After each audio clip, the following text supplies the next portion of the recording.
we have any public comments currently? So that would lead us to some informational items. The first being sharing a portion of the teacher job description, part 2. Thank you.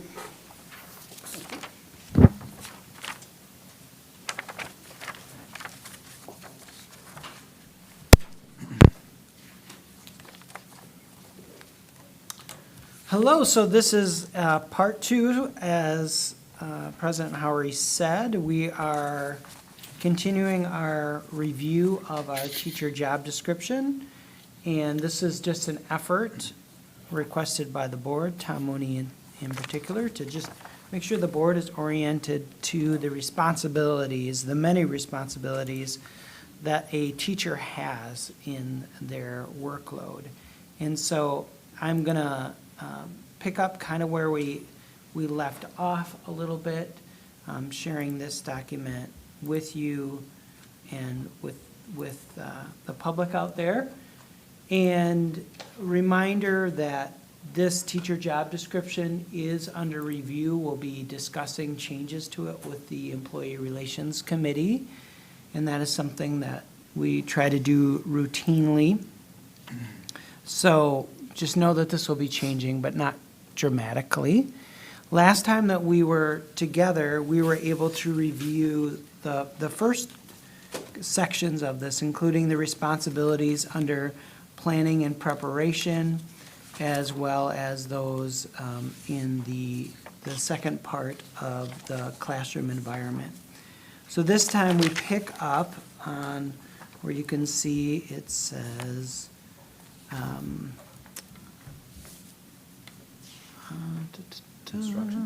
instruction, but now I'm trying to figure out how to advance this page. It's being grumpy with me.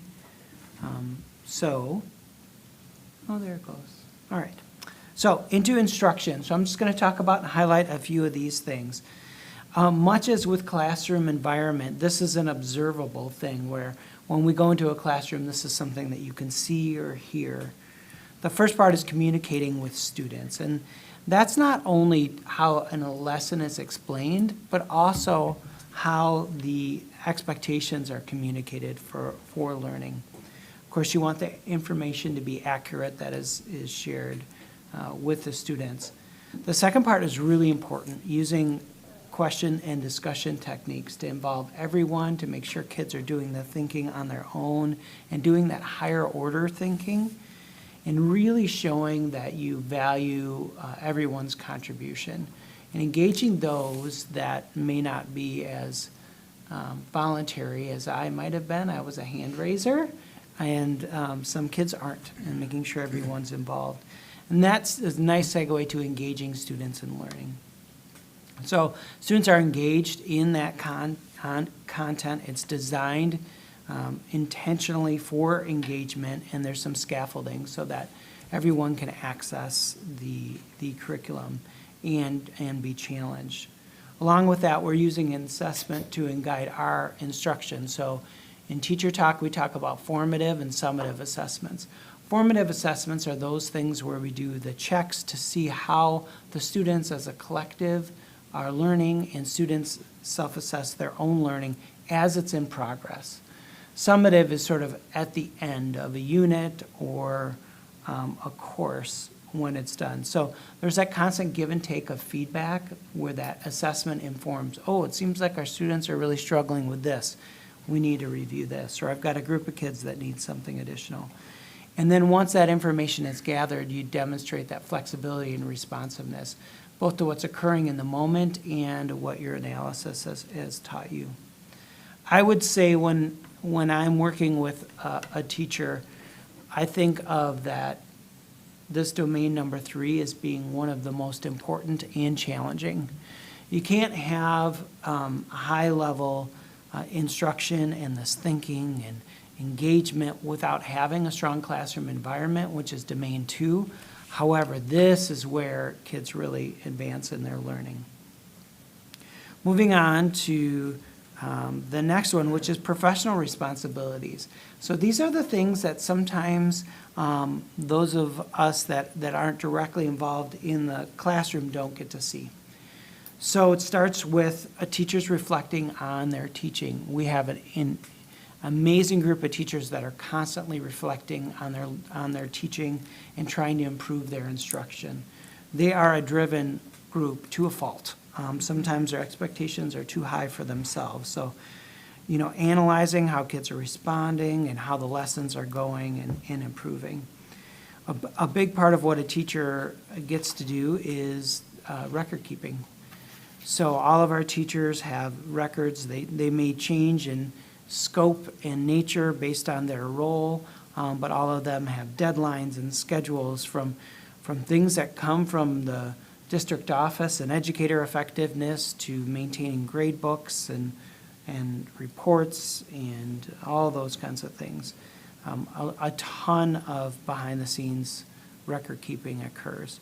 Of course, communicating with families is very important. We try to communicate with families proactively and, when necessary, reactively when incidents occur, and do so in a way that accesses all families, is professional and culturally sensitive. Engaging with your peers in a professional community, collaborating together, working together, that involves specialists, that involves your course colleagues, your content colleagues, and really being a part of the school improvement process is part of that. Also, your personal growth and development is really important, that you're really gaining the skills that you need to be as successful as possible on the cutting edge of the profession, and contributing to those team meetings and that professional growth as a group. And of course, showing professionalism, and that's really about your ethics, your integrity, how well you cooperate with others, following policies and procedures. And then lastly, that was domain 4, and then, lastly, we're talking about specific, there's some sensory and physical requirements that are involved, and we're able to make accommodations for that as necessary with staff when they may have an injury or special needs. But in general, these are the expectations that teachers need to do. They need to be able to be mobile and lift some things at times. And so you kind of see that, kind of finishes out with a little bit of legal ease, but being committed to providing equal educational opportunities for all of our students across those areas is important as well. So that's a general overview, that we've had of these teacher responsibilities, and I appreciate Tom bringing this idea forward so you have a real understanding of the scope of that. And I think it's important to think of, when we talk about what teachers are asked to do, is about the limited time that they have. Keep in mind, when you have maybe 90 minutes out of your day that you're not in front of kids, all those things in domains 1 and 4 need to get done in those times. So that's not realistic. It is definitely a workload that exceeds an 8-hour day. A 7.5 with a 30-minute lunch. That is definitely exceeded on the daily basis. Not to mention the demands of those other hours when they are in front of kids, which are very intense, and you have to be on at all times. So I think it's important for us to acknowledge the responsibilities that our teachers have, and it's one of the reasons why I think you see so many teachers leaving the profession, because it's just a lot of responsibility. Yeah, I want to thank you, Tom, for suggesting doing this. And, I felt that being a teacher is much more of an art than it is a science. It takes years. In fact, I used to think that in some ways, I had all this energy when I was young, and I just realized, so much of that energy was wasted. And as you get older and you refine your technique and stuff like that, I honestly felt like I got better as I got older, And it's what's frightening to me about what you just mentioned, Aaron, about so many people leave. Because I think it takes at least 3 to 5 years to just kind of get the feel of what you're doing. And, you know, some of those who've been in there for 20, 25 years, they're just amazing educators, so. I think that's probably, you know, the lion's share of the reasoning behind the 3-year probationary period. Exactly. You know, that teachers have, because you don't know after that first year. That's a blur. Yeah. And what a great thing that our school district has this mentoring program. It's phenomenal, because those are the people who really need to be guided. They need to look at, you know, some of the more experienced teachers, but also they need that reflection from another person. And that's, we do a wonderful job in this community, in this district, I should say. Not to mention that the content is always changing too, the curriculum, which was more of what we focused on at the last meeting. But what they're teaching, there's constantly new ways to teach things, new curriculum, a new reading curriculum, a new math curriculum, a new standard. So they're having to learn and adjust to that, as well as the art of teaching. So it's a lot. Yeah, and the way I classify teaching is that it has been a very complex and complicated profession. And our teachers do a really good job. And Aaron, I thank you for spending time to go through the job description, because I think it is important for all of us to be aware of all the responsibilities. So thanks for doing that. My pleasure. I appreciate the opportunity. Just one question I got. The employee must be able to perform functions to the satisfaction and expectations of the district. Is that you? That's all of us, yes. That's our supervisor first of all. Okay, That includes you, all right. all of you too. I mean, All right. it starts with the supervisor, right, and goes up the chain. But yes, Just check. yeah. And the record keeping, has that become less cumbersome over the years as, you know, certain software packages have, you know, been developed and such, or is it mostly just put their head down and enter stuff? It's much more complicated. It's much more, that's, It is. that, yeah, you Yeah. just could see it growing, and Well, I that's, could see with the standards-based grading, it would be, well, I wasn't even Definitely. doing that, but it just, I mean, yeah, we provide so much information, but it takes time to enter all that. It just, you know, you do the grading. If it's meaningful work, it takes time to grade it, you know? If you think back to, you know, pre-email and a written grade book that really only a teacher saw, and families learned about a student's performance either when something was going wrong at conferences or with report cards. And that was the record keeping. And now it is constant. Every behavior referral is entered, every IEP, every grade, all of that gets entered in. It's a totally different game, not to mention all the communication that happens via email. amazing. Well, and I think too, with the way that the system works, if as a parent, you don't fully understand how it works, and you get the notifications that something's updated, Yes. and then the grade looks like something you might not want for your child, but it's really just because of the way that the grading is set up, and then that probably generates communications to the teacher and then the teacher has to say, no, it's just wait, just wait, there's more coming, or, Yeah. you know, like I think it's great to have all of that at our fingertips when we need it, and I can't imagine the amount of work that it's all generating. Right. It's a lot. So, Very true.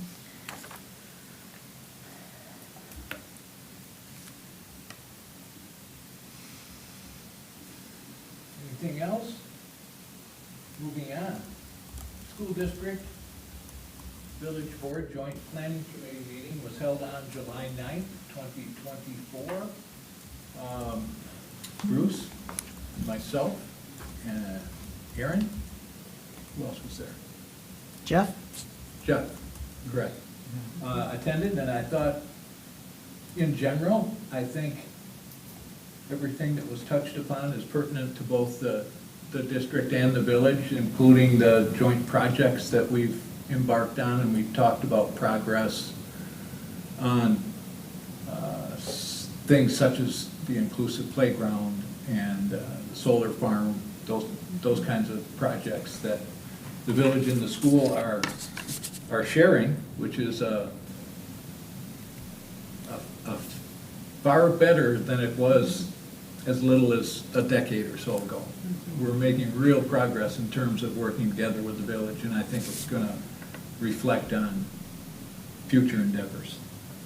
We have another one tonight that we're gonna talk about, the well number 5. So it's, yeah, I agree with you. We're just kind of working our way to get this to be probably a little bit more comfortable and a little bit more regular. We got to a point where we're not meeting as regularly as we would have liked, but I think it's kind of fits and starts. That's, it's a growing process. And I think it's all for the good. And I think the community should be really quite proud of this. And the district should be proud too. Yeah. Greg? Yeah, Sure. Greg, Yes, sir. can I ask you if the reps between the village board and the school board have had any of those difficult conversations in light of what community members are approaching the village board with, specifically in regards to pausing some of their ideas and projects? Has that been brought up at all? Not in so many words, I would say, but I did understand, I watched one of the village board meetings and a second one were quite lively in terms of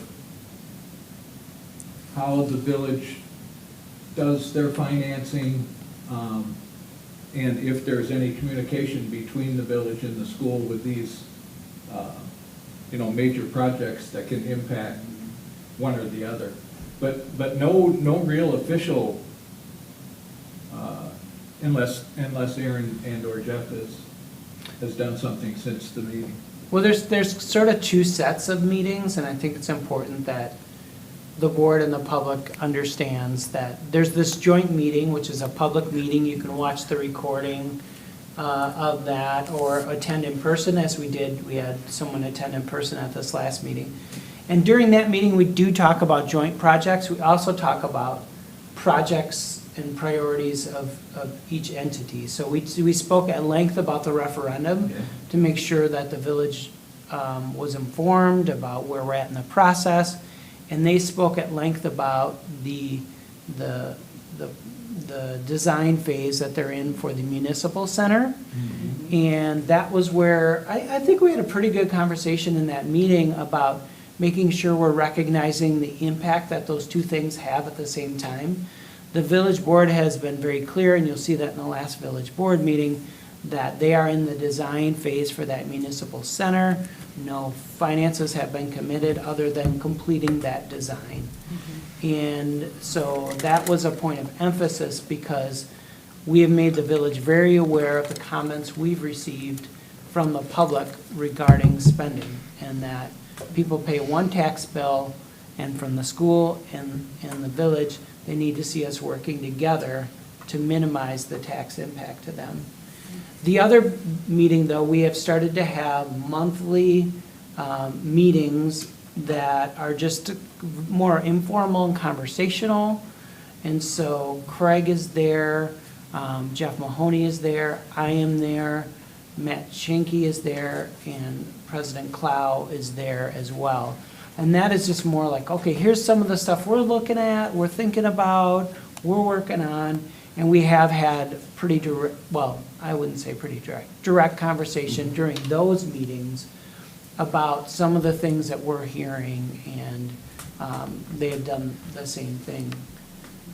So I would say that the level of kind of frank conversation has really increased and just very professional and intentional by both parties. Yeah, Tom, I was going to say that one of the things, the village board and President Clow in particular was very interested in our survey, the results. And Aaron really did a good job of just kind of filling them in where we're at. And at that point, it was still somewhat sketchy, I guess. We were just getting that 1,400, surveys. But we're able to give them a feel for it. And they were very interested in that. So obviously, they're getting the message from from their village board meetings. And I think in the end, that's all going to be a very helpful. So, I agree. yeah. Thanks. Yeah, and as Bruce mentioned, we'll talk at length about well number 5 tonight, which was a big point of our conversation at the last meeting. Anybody have anything else? If not, we'll move on to the WEVA update. Mr. Mooney, the floor is yours. Okay, thanks, Craig. You bet. Let's see, we met in May. Again, just recap, they had 239 staff members on their payroll this past year. As a board, we reviewed their 23-24 budget and approved the 24-25 budget. Their average enrollment this year was 4,379 students this past year. They talked about the forecast for next year increasing. Again, they continue their marketing tools. I've shared that in the past. They're really gearing up to add that 4K program in the fall. And as we know from our district, it takes a lot of work to do that, from hiring teachers, writing the curriculum, the assessments, gathering the materials, and all that set. So I really applaud WEVA for going to 4K at this point. They had several celebrations that they shared with us. They had a WEVA 5th grade student place 3rd in a national digital art competition. WEVA had a 6th grade student who placed 3rd in the national digital competition for middle school. A WEVA student is in the national cook-off on live television on the Food Network coming up soon. And a student received a letter from Justice Sotomayor congratulating him on some of his accomplishments. And that concludes my report for WEVA.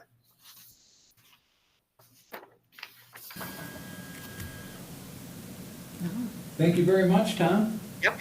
Great job, positive news. Almost 4,400 students from an institution that 5 years ago had under 2,000. So, and they're just doing a great job, it seems to me. They are. Yes. Thanks very much, Tom. Yep. Next, we've got the CISA 2 Board of Control update. You're on once more, Mr. Moon. Yes, we met in June. Tom McCarthy was our guest speaker for the Office of the State Superintendent. He spoke on 3 or 4 items. First of all, the strategic plan. DPI is in the process of resetting what they do with the customer service type services to school districts by surveying them, conducting listening sessions, trying to identify what's important to school districts. What do they want from DPI? And what's important to all the stakeholders? And how can DPI be more transparent? And of course, Tom McCarthy shared that the crisis right now is staffing schools, which we are all aware of. The second item he spoke about was the biannual budget. Right now, the special ed reimbursement, I think, is 30%. They're advocating to go up to 45%. And in the future, to return to the 90% reimbursement formula that they once had years ago. The challenge, though, is that with new legislation session and fewer legislators being familiar with the public K-12 education, that is a real challenge. So I think it's up to school boards and others to keep our new legislators well informed. Let's see. DPI, again, they continues to be an advocate for educational legislation across the state. What's going to be new is the new reporting on school crime via the school report card. I think that might be on our agenda tonight or in the future. So for any crimes that occur on school grounds, we'll have to document that now and record it. Anywhere from parents fighting during a soccer game where they get a ticket to other infractions of discipline for both parents and students and spectators. There's a guaranteed college acceptance for the top 5% here in this state to the flagship university, which is Madison, and the top 10% of all students to other state universities. Act 10 be reformed somewhat, specifically identifying and developing screeners for all schools in all different types of languages. And again, the Joint Finance has yet to release funding as of the middle of June. In the area of assessment, state assessments, They're revising cut scores and labels on the forward testing. I think Aaron talked about that earlier. We got an update on the Milwaukee Public Schools system and what's happening, what's not happening there. And finally, our next CISA 2 annual convention is June 17th, 2025. And again, once again, I'm the cluster representative for the board of directors, which means I represent McFarland, Monona Grove, Madison, and Deerfield. And members of the board meet monthly. And this coming year, we'll be meeting every other month virtually and the other months in person. So that concludes my report for CISA 2. Any questions or comments? Thanks, Tom. Thanks, Tom. Sure. As always, excellent. Thank you very much, Tom. Discussions, school board member office hours. Either Aaron or Megan can kick this off. I think Megan's kind of taking the lead on this, so why don't you go ahead and give us your thoughts. Yeah, so we've had, let's see, 4 completed ones, right? And we have another one coming up this Thursday, 8 to 10 at Grace Coffee. I mean, the goal of these were to really just set up different times at various locations to try to reach out to community members who either we would just run into them because we have a hard time reaching them, or people would come and see us specifically to give feedback. We tried to do a few, right when the survey was still open in case people had questions, and I think a lot of people utilized them for that specifically. And so we've had 2, no, just 1, sorry. I'm an accountant, I can do math. We've had 1 since the survey closed, and I think the feedback we're getting is really, it's all been really helpful to hear. Some is new, some is definitely repeated. I don't know, what are you all experiencing? Go ahead, Bruce. Yeah, it's been fun. I actually have been involved with 3 of those. Again, it's like anything else. You learn as you go, and I can't thank you enough, Megan, for kind of getting this thing going. And I know in talking with Aaron, I like the idea that we're going to have a little sheet that we can have, a little summary that we can hand out to people. I think that will be helpful. And I think it's so important that the community, by talking with a couple of these people, they disseminate much of the information for us. And I think that's the important thing. Because we can talk here, we can be in the school board meeting, but I think in some ways they reach their neighbors in a very positive way. And that's what I'm happy about. Yeah. I think so as well. Not everybody is jumping for joy over the prospect of another referendum. I know it's been difficult. It's certainly difficult on our end. But I know it's been difficult out in the community as well, because, I strongly believe that a high percentage of our no votes still feel very strongly about the school district here in the village. You mean feel positively about it? Is that what you're saying? I think so. Yeah. I really do. Yeah.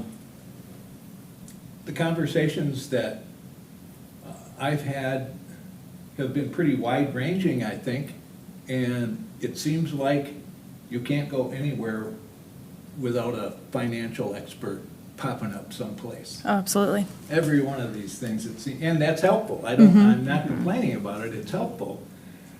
School finance is a different beast, and I think these people are smart enough to understand that as well.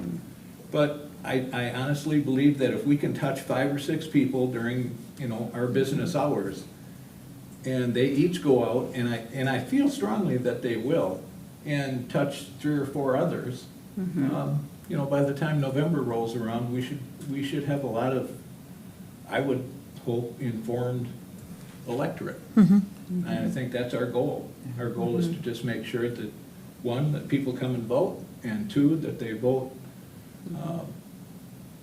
based on correct information. One thing I was going to say, Craig, and I know you're aware too, and I think the public needs to know this, we've heard a lot of good news. I know, Jeff, you've reported information, and I certainly have talked with Aaron.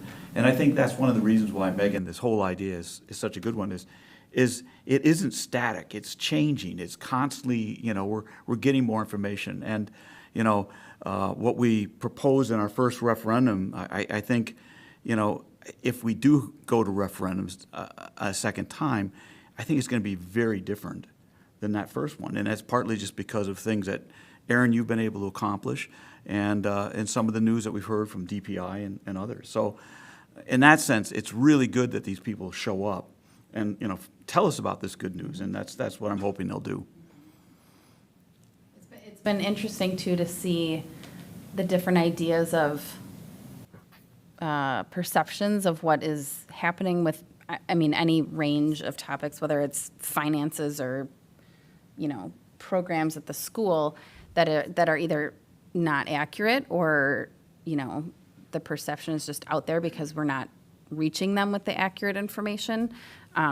That's been really interesting to learn. Like, people come up with really interesting, I don't want to go say assumptions, but what they take from the information that they're seeing is really different than I would have expected, and that's really good to learn. It helps us see where we really need to step up communications, I think. My hope with this too, this is obviously, for me, it was driven because I wanted to feel like I was doing more as we go into a potential another referendum.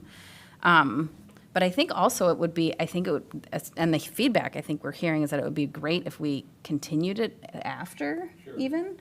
And we can decide what that looks like. I don't know that we have to go out into the community everywhere necessarily, but I think it's been really helpful, and I know that people have really appreciated it. Regardless of opinion, they all thank us for doing it. That's true. Absolutely. Yep. Agree with that. And there's a wonderful group, kind of hardcore, who've been really just helping us disseminate this information too. And I think that's really something that I want to thank those folks too. That's going to turn out to be very important, Yeah, without a doubt. yeah. Yep. Anything else? I don't think so. No? Okay. Oh, I know, actually, I lied. Go ahead. So we do have the next two locations confirmed. So the next one is 8 to 10 on this Thursday at Grace Coffee. Right now, it's you and I, Craig, and I was going to see if Bruce or Tom, you're gone still, right? Yes, I Okay. am. For what day? For Thursday morning, if you might be able to take my spot. I will be gone. Okay. I'm going to be. Okay, that is no problem. I already talked to Megan about it, so I knew she couldn't join that day, but that's fine. It'll be you and me. I could muddle through. Well, I know you could. Maybe, I'll see. I usually start work at 9, and it's a tight work week this week, but we'll see how it Just goes. let me know. Okay. Or, if you want, I could cover your first hour. Well, that's the hour I can cover. Oh, okay, just But kidding. thank you. Okay. Yeah, no, that's good. The joy All of is well. business meetings. I know. That's good. And then the next one is the July 25th, 6 to 8 at Edie Lock, and that'll be Bruce and myself. Yeah. So, and that is I'll probably confirmed. join you on that one, too. Oh, Well, can't. we can't. Oh, we can't have three. Yeah. Right. I can observe. Well, I think, No? I think no, not You unless we still want to could make have a public- walking quorum, you still Right. have a quorum there, Yeah, I suppose. even if you're observing them. Right. Otherwise, if you would like me to cover that one for you, I That'd could be do fine. that. It'd Oh, be that's best fine. to not. But we can talk about You'd that. have to Okay. notice it. All right, But thank you. I'm good for that. Okay. So, Okay. cool. Thank you. Thank you all for being willing to do it too. District Administrators Report. Carry on.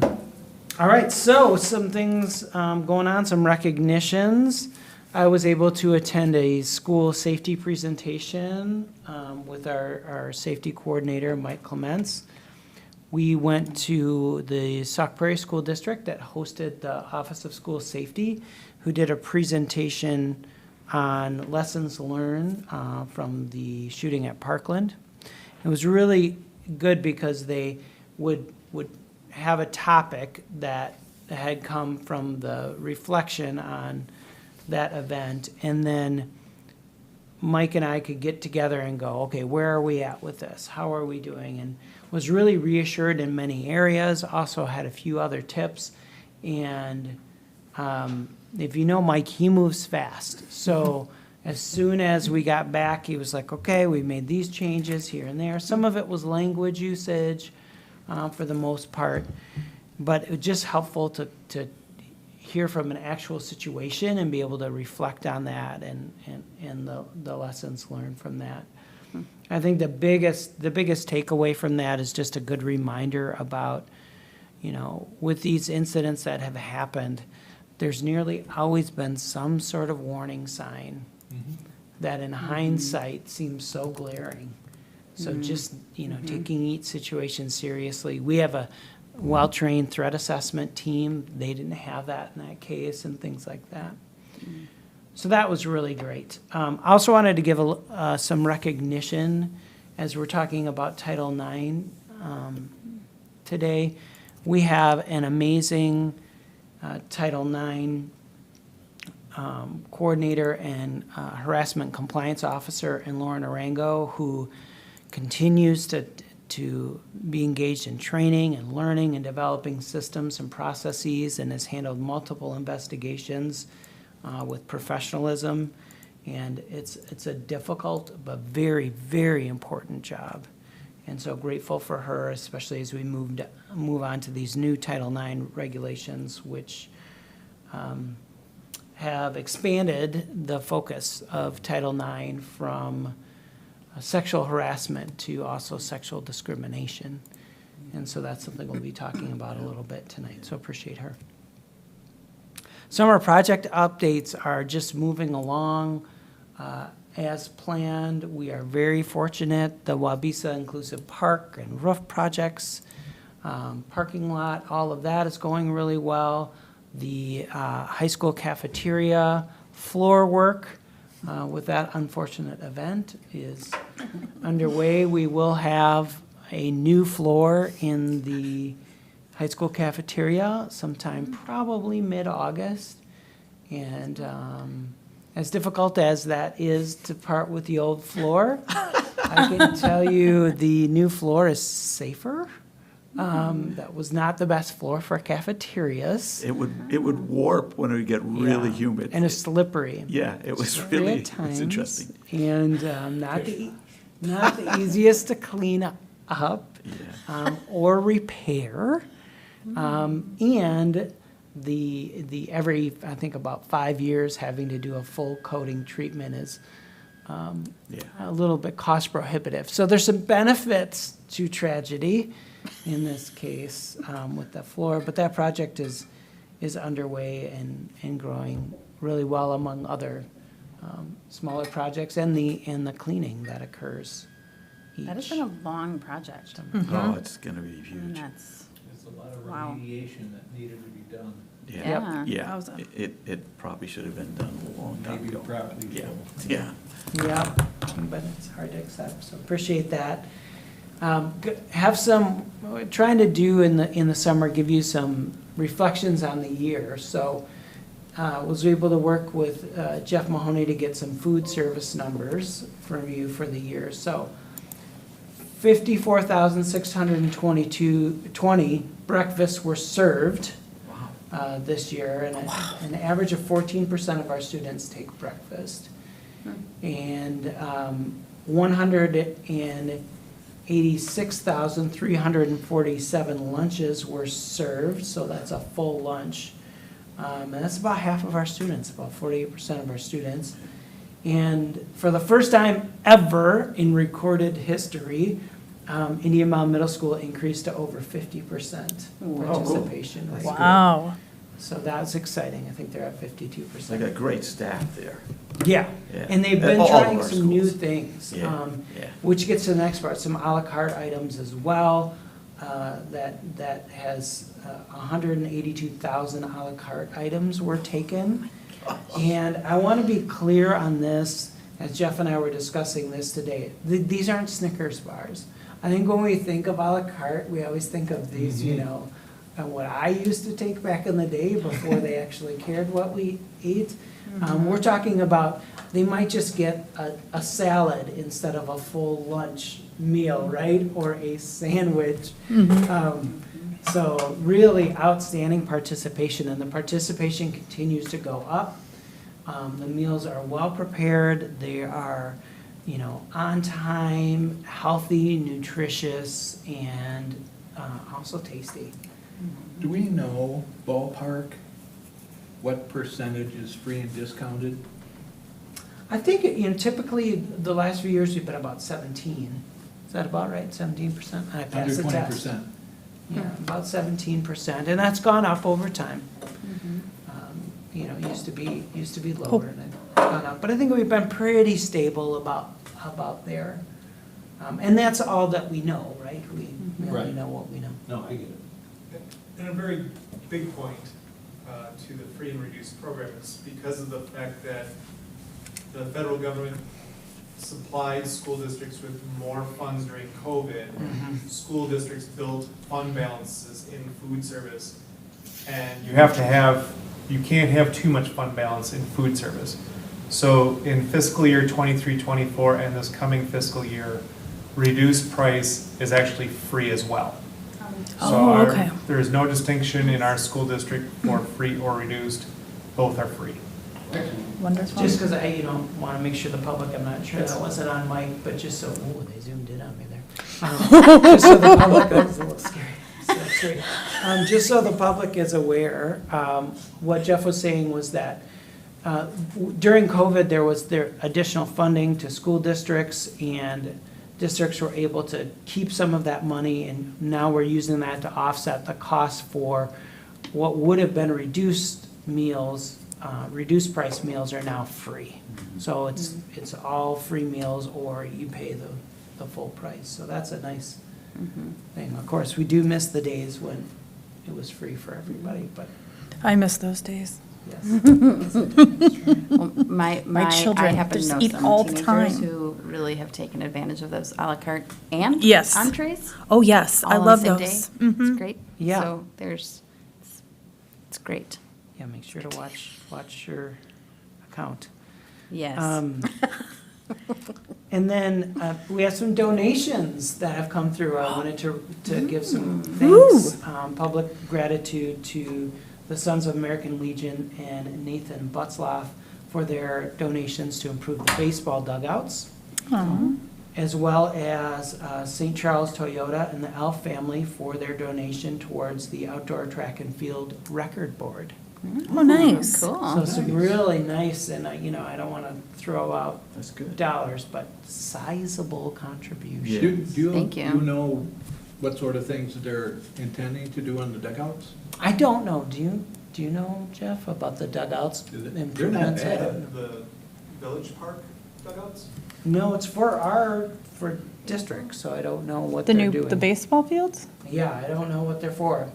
I mean, somebody does, but I don't know off the top of my head, but. I know Cushy that seats. That outdoor record thing for track was always my long time Yeah. dream, and it's expensive, and so it's really nice they're willing to do that. Those are Very sizable Yeah, donation. and that's where it should be, because people should be able to walk by and see their name up there, or Yeah. come back 10 years later and say to their kid, this is me, You bet. or whatever. It's There's just a really lot of- wonderful. A lot of current students' parents up. Yeah, up in yeah, those exactly. trophy Oh, for sure. cases and Record boards, for sure. I just want to mention about Mike Clement. You got a gem, and I don't know if the public realizes, that man is so qualified. Yeah, he's And we are very so lucky, and in this crazy time that we live in, to have this man with this experience, and he knows the school district, and he knows many of our faculty, and you got a real gem. That guy he's top notch.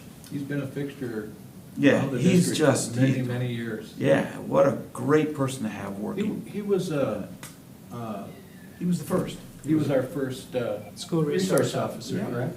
Yep, and then was a Phenomenal. detective, and We've been blessed, we've Yep. had Oh, three for sure. really good ones. And just so the public knows, we're always talking about fiscal responsibility. He's not a full-time Yeah. employee of the district. He's paid hourly for the work that he does. And it's money well spent.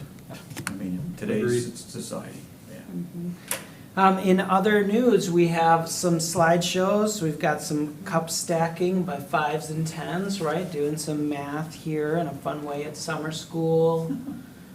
reading outside on a beautiful day on the hill there at CEPS. Remember, we're there this year because we can't be at Wabisa, but it's gone very well. Very great job.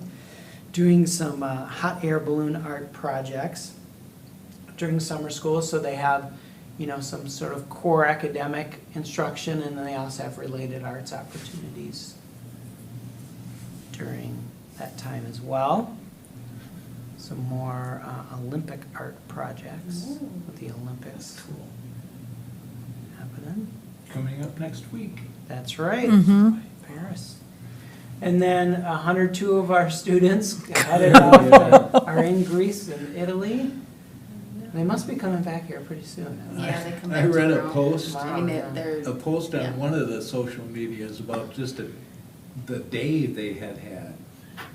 It is. Oh. It has been. It was full. unbelievable. Like, All kids the are- places they went, like 24,000 steps or something like that. They and- pack it in. It is incredible. Kids are falling asleep at dinner. Yeah. Yeah. Right. I heard yep. from some parents. It's like toddlers that like Yeah. that don't get their naps in. It's, because they're so active. Like it's Yeah. so funny. I just don't know how the adults are doing it. Well, that's it. And Aaron, you know, we were talking about teachers and responsibility, Right. and they're taking this on. You know, they may have a discount for going over, but I'm They're on wondering it. how many people in the public would want to be with 102. 102 kids. Yeah, and that is, Entire and they're city. really darn good, this teachers and chaperones. And it's hot. Yeah. Right. Well, Yeah. it's a And- great experience. And I think to your point, Bruce, as a reminder, this is an opportunity that's offered through the school district, but not using any of our resources. Right. It's paid for Right. So by the privately teachers, funded. by the families, students. yeah. Like it is. Some fundraising they do on their own. Yeah. Yeah. It's the Officer Zeitzma there and that, in the picture on the right. So it's a I great didn't even opportunity. recognize them. That's awesome. And- Oh, that's- And year after year, Yeah. the reports that follow these trips back are just, Oh, just exemplary. Yeah. Yeah. You know, they have nothing but praise for our groups when they go over, whether it's where they stay or who they travel with. I know for my children, the French trip that they took it just made such an incredible difference. It had such an impact on their Yeah. lives. And, you know, these kids are just incredibly lucky to have this. And our- It is. If you want history, Yeah, of Greece all and Italy places. is That's my right. dream. historic. That's what, that was, JD is looking to, not to share too much information, but it was the opportunity, I think, like, you know, JD's looking to go into history and so to go to this just feels like an opportunity of a lifetime and, yeah. It it's- is. And they definitely pack it in. There's not a lot of. Is he on the time for trip? Shenanigans. He is, Oh. yeah. No, that's not accidental. I appreciate that. You've been busy. Learned that at Timberlake. So when does he come back? They get back tomorrow night. Okay. So they're already, it's like 8 hours already ahead on their there, way, so Yeah. they're on their way already. Oh, wow. Okay. A couple other things. We had, Juneteenth. we've mentioned this, but the Juneteenth Mhm. event as well that occurred. So here's just some images. You can see our BSU and Brittany Brazel there. That's growing. Yeah, Yep, yeah, it was it a is. really nice It event. is. The backstage tour at the Overture Center that our Pack got to participate in. So what a neat opportunity for them. We have such a great crew. Yes. They had a blast. Some professional development, literacy training. We have district trainers. So a really excellent way to have some in-house experts train their other staff, in this case, Wabisa intermediate staff on literacy practices. So some of the stuff that's going on in the summer. And a reminder about our community feedback meetings. So we are just working on analyzing the survey results. Our referendum engagement group will be meeting and reviewing those. And then we will have community engagement meetings on the 24th and the 28th. And then after that, we'll have our board meeting here on the 5th, and there'll be a presentation from the referendum engagement group on some observations and findings, and then a decision will be in the hand of the board to decide what to do based on the results. So upcoming events, we've got Camp Kindergarten starts July 22nd through August 1st. So our introduction to kindergarten will happen then. The referendum meetings, which I mentioned, and our school board meeting on the 5th. Any other recognitions from board members? I have been getting email communications from people just wishing us luck on our big meetings coming up. Well, So that's nice of them. People have taken notice, I think, and, you know, I only hope that the people will come out and we'll be able to get the pertinent and relevant information out and maybe dispel some of the misinformation if possible. But I very much look forward to all of these meetings. It should be really, really engaging, I would think. But I've got one recognition, and I do this every year. If you get a chance to come in and walk around the schools during the summer, when the kids aren't around, and just to see the work that these custodians do. It's absolutely amazing. And I'll say the same thing again when school starts in the fall, is that you walk through any of these school buildings in the last week before the kids come back, and they look brand new. That was honestly an issue way back when we were talking about replacing the primary school, is that the place got cleaned up and perked up so much that it didn't look like it was 100 and whatever years old. But they do just a yeoman's job, and I think not enough people notice it or appreciate it. That's true.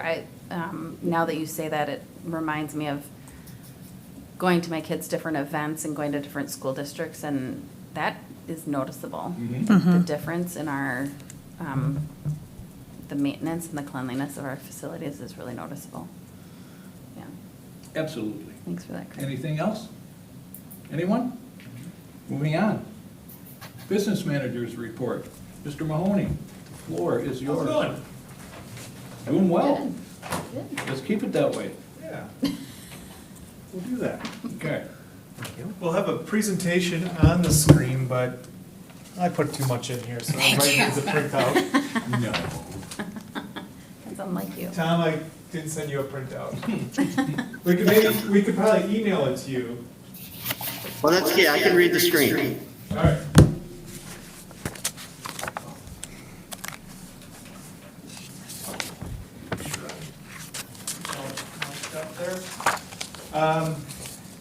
Well, first of all, we're talking about budget tonight, so I'm going to bounce back to some comments about our summer projects.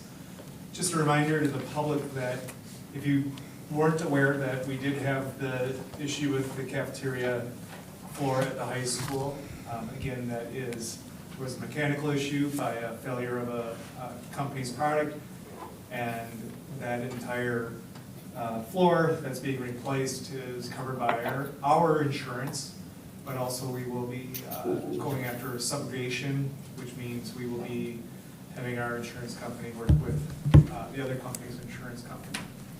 Additionally, there are some out-of-pocket expenses that are excluded from our policy, but I am actually starting the process tomorrow with meeting with the company to just give them some heads up that they'll be receiving some letters from us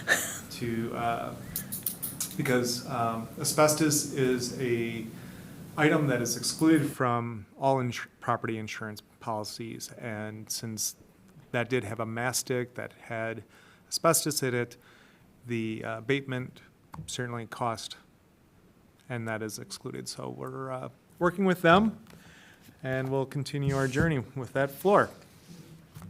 So, and yes, a lot of other projects are going very well. Again, it's always good to mention that between the village and the school district, they saved between $1 million on 2 separate projects that would have been done by both places for the park and concession stands over at Wabisa. And we had also negotiated 18 months earlier on the roof repairs. So everything was kind of slid into one summer to just take care of a lot of good, fun projects. So hats off to Ben Snyder, our now 1 full year into his job of Director of Buildings and Grounds, and he's doing excellent. So, alrighty. I didn't have that on a slide, but here's our slide. Where are we at? Well, we're on July 15th, 2024. And I just kind of want to go backwards a little bit to last November, that, again, the school district had proposed some things like a referendum, and we made it all the way through April 2nd with a referendum that did not pass, which then led us to a lot of budget and staffing conversations that weren't even always queued up at meetings like we typically do. So we've had kind of a calendar year of a lot more discussions about finances, and that's a good thing. So July 15th is today, and we're gonna start talking about what will change. If you're familiar with my budget reports, we don't have final solid numbers until actually the middle of, Tom, your mic is still live.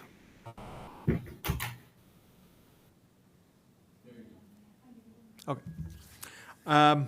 So what will change by the time we set our final action for our annual meeting? Enrollment will change as best as we have estimates all summer, and we'll talk about that a little bit. We have new people that come and go, new people that come, people that leave. The equalized value is set on October 1st by the Department of Revenue, although we work off of assumptions and estimates that are usually pretty close. State equalization aid, that's been a topic recently. The state of Wisconsin provides a July 1 estimate that is typically pretty close to the October 15th final amount. That allows us to set our revenue cap, which then when you take revenue cap minus state aid equals property tax. And I might cover that 4 or 5 times throughout this presentation this evening, which then we're able to do our final tax levy and do any final adjustments to our budget. So let's chat about enrollment. Down at the bottom, you're going to see a yellow highlighted area that will break out 4K, CEPS, Wabisa, middle school, and high school. In total, we're down 47 headcount students since our previous projection was presented as of November 20th, 2023. And since that time, from November through even May, our projections in November to May were pretty close. We have had a substantial amount of out-migration of resident students. So, particularly at CEPS and Wabisa.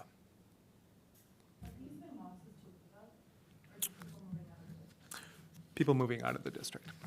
When a student is a resident and goes to WEVA, they are still a resident. Okay. That's a great question. So none of these are open enrolling to other districts? So much of our student loss has been resident. Okay. So just moving out. Residents moving to other districts, physically moving their residences. Okay.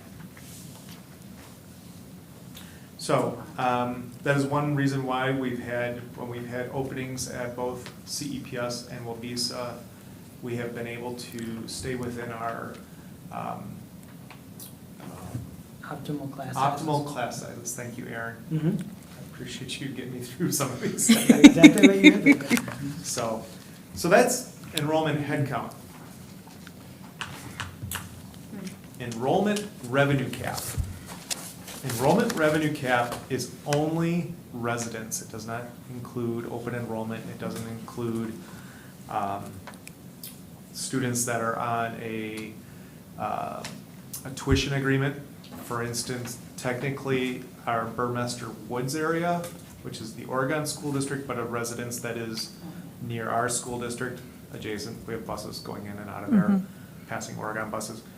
Those students are considered tuition students, but those are tuition students that Oregon pays us to educate. So Okay. just kind of giving you an idea, there are other classifications other than just open enrollment. So resident only, we're 74 FTE down in resident only.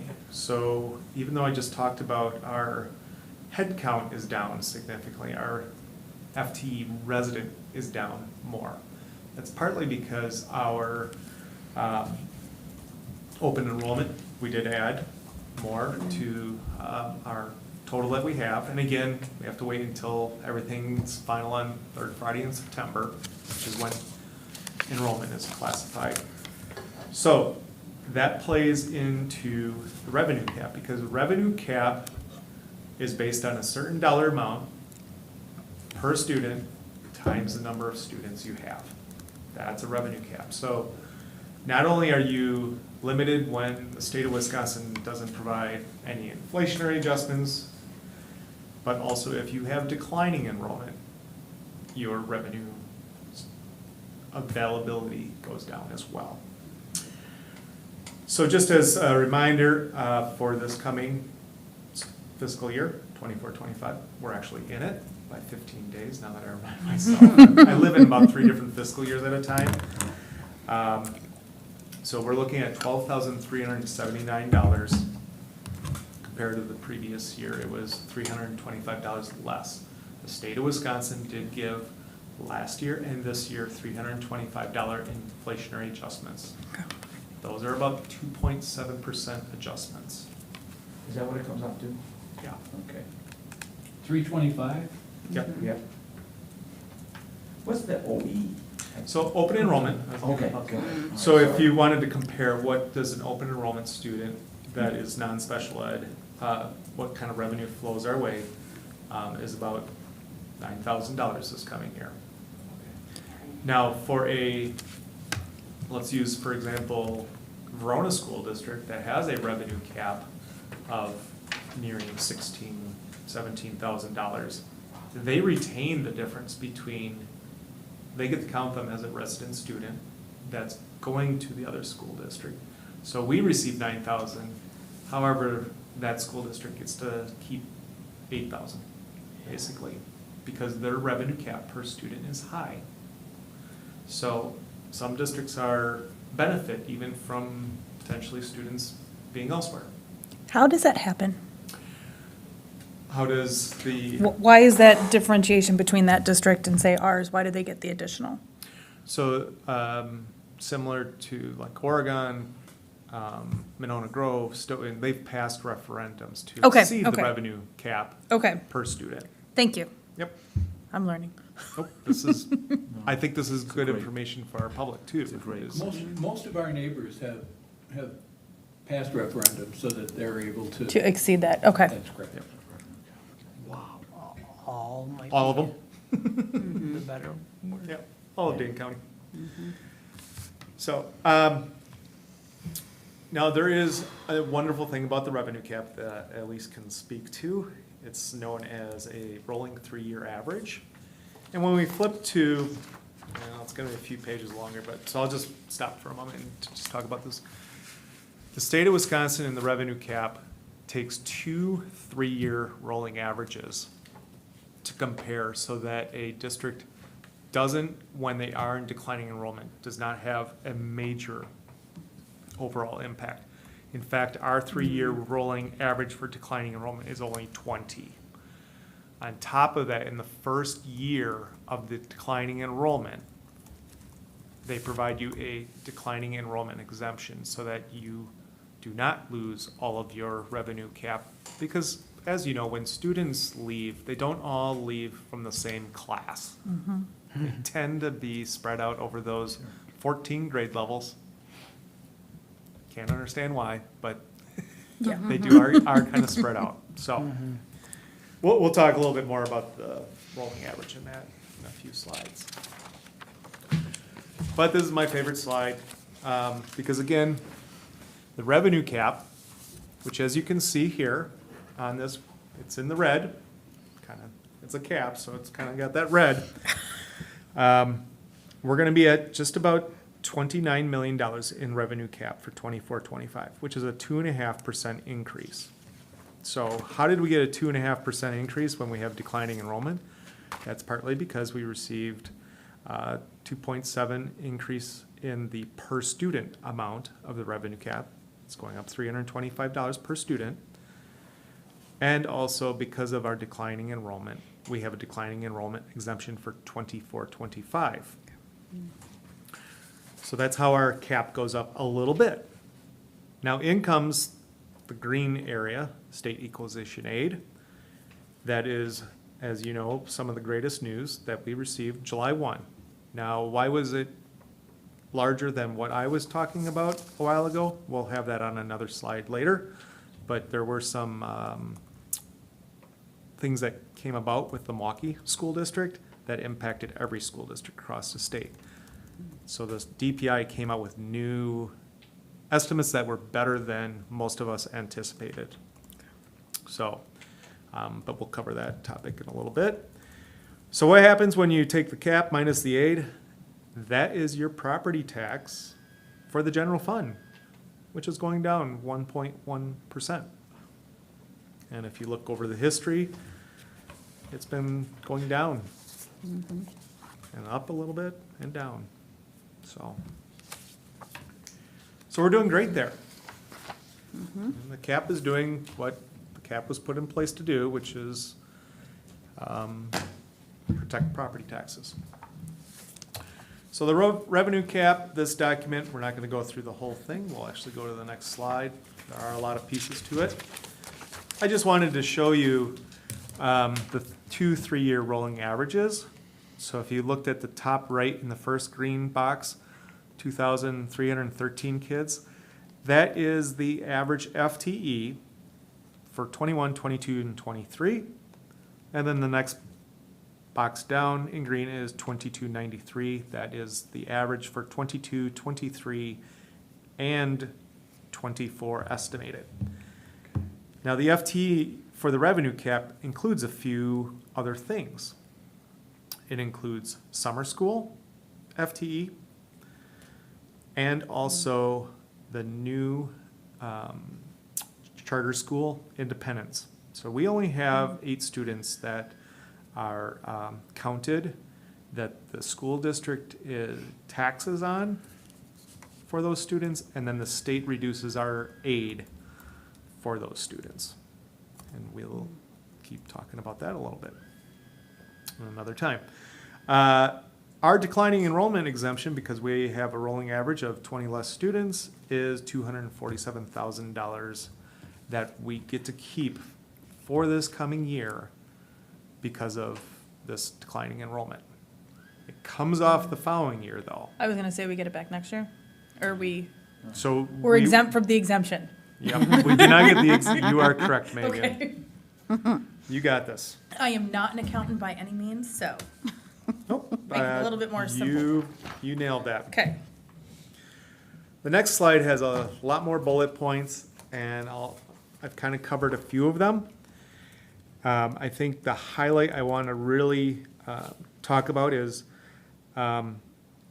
so in addition to the $247,000 that we will keep as part of our revenue cap, we are also part of our revenue cap, which really actually becomes part of our property tax, is the $208,000 that we will tax our members of our community for, which then is transferred then to the private school voucher program in the state. We also have $52,000 in exempt property tax aid. Those are business taxes that companies, corporations pay to the Department of Revenue, and we receive it through a state aid. So that is part of it. So again, cap minus aid equals tax. Now, we really I mentioned the 12.9 million. We really have a 13.2 $2 million general fund, but we use $249,000 of that tax for our capital plan projects, which is Fund 41. So we're one of the few school districts that still has that. I don't know how much longer we'll be able to maintain having 249,000 come out of that Fund 10 to go to Fund 41, but we have been able to maintain it. It certainly helps to take care of things like we have some boilers that will be needing to be replaced this winter at the high school. Boilers run about $90,000 for this large of a house. This school? This school, we actually have 2 boilers. And actually, when I came here 20 years ago, we had taken 6 boilers down and replaced them with 2. And we're now at the point where we have one of those boilers is starting to fail. So we have to be ready to replace that before it's 2 down in the middle of the winter. We operated most of this last year with 1. Equalized aid, you see lots of numbers there. We will migrate to the summary page. So over the years, since 1718, we're up almost $5 million worth of new state aid, which has done what it's meant to do, reduce taxes. And that's what it does. It does not add new revenues to the school district. It's the revenue cap minus state aid equals property tax. So it does play an important part to our property taxpayers, partly because the McFarland School District looks very well in the state aid formula because we have technically low value per student. We have a tight land area school district. We don't have a lot of corporations or business parks. We have a lot of any industrial land is in TIFs, which means our value is not accounted for based on the current value of those TIDs, but the value of those TIDs when they were started. So for instance, I was looking at what the value is of a portion of TID 7 that's being proposed. I think over 123 acres has a value of $50,000 in total because it's ag land. So it doesn't have a lot of value. So it doesn't provide much tax to the school district at all, or any other jurisdiction for that matter. That's how an EPIC got started. That was farmland. It had a very low value. It had a corporation that is EPIC. And they were able to time a lot of the resources and that information with doing some nice buildings out there for the school district and having some benefits. But they also receive very little in state aid. So when your value of your properties go up, your state aid goes down in many cases. So that's why a lot of school districts in rural Wisconsin are upside down though too, because of the fact that you have very few students and you have very high property values, especially when you get to the lake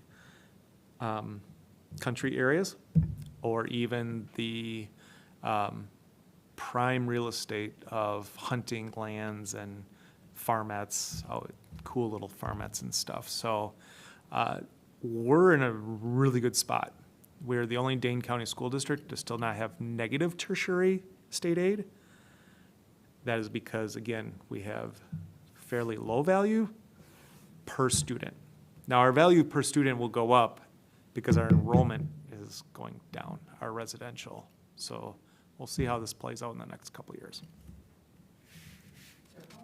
Would there compare to our neighbors as far as, is that pretty common in all of Dane County? Stoughton is in a fairly good situation in the formula, similar to us, but most of ours are 60% property tax, 70%, 80%. I forget what Wisconsin Heights, they're unfortunate for them. They have a lot of land, few students, and really high property value. The values of those properties out there are, so I think they were in almost the 80%, 78 or 80% taxed.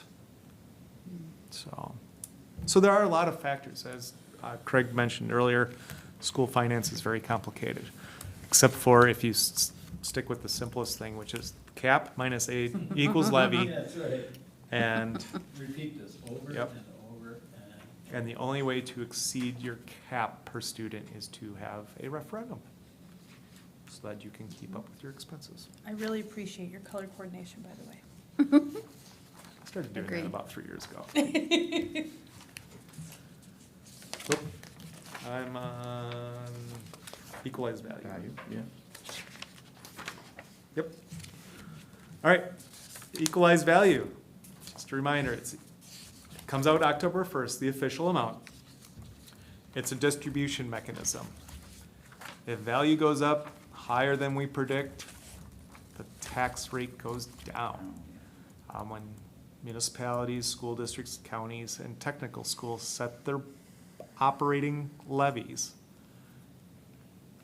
increased or decreased values don't necessarily change what the dollar amount you'll pay, because it's budget divided by equalized value equals a mill rate. So once we have the budget amount, the tax levy, that stays static. The variable becomes equalized value. And right now we have it based on 7%. Why 7%? Those are the 4 years of 18, 19, 19, 20, 20, 21, 21, 22. Those years are a little bit closer to where I think we're gonna be. We're not gonna see the spiked years of 22, 23 and 23, 24. The Village of McFarland has been running about 9%. I think the spring value that we get, was it about 9%? But there's 5 municipalities in our school district. So there is an average. If we're higher than 7%, again, all that means is that the mill rate per thousand will go down. So, And I think we have a question on our website in the frequently asked questions about equalized value and how that works, because one of the things we learned from the referendum is that people don't really understand how their taxes go, that just because your value goes up doesn't mean that your taxes go up. It's relative to your neighbors. So that distribution mechanism, if everybody goes up the same amount, our cap doesn't change, it's just how it's distributed. So that's just something that we'll need to be continuing to answer. so, from the revenue cap to the levy, I think you've heard this formula before, cap minus 80 equals levy. Revenue cap is, again, 29 million. The equalized aid's coming in at 15.6 million. So our capped tax levy is 12.9 million, which is about 143,000 less than 23-24. However, we do have some other levies. Again, we have debt service, which our current debt service is 4.5 million. That is for the 2016 referendum. That's to pay our house bills for that referendum. We also have the capital projects fund. Again, that's 249,000. That is really out of the revenue cap. And then community services, that is $532,000. Both the capital projects amount and the community services amount is not increasing over previous years. Those have been pretty stagnant the last several years. As we kind of wind up, we're still in the middle of wrapping up 23-24. We usually have that fully wrapped up in a couple months. I'm evaluating whether or not we'll be able to actually bring the community service levy down a little bit, because 2 years ago when we increased it was for basically some seed money to start being able to offer more programming at the PAC. So we've had a couple years of some genuine revenue streams, so we might be able to bring that down. It might be 20,000 down, 30,000 down, but I do think that we will be bringing that levy down a little bit. When does, what year is that where our debt service will decrease? So the first real change in our debt service will be in 28, 29.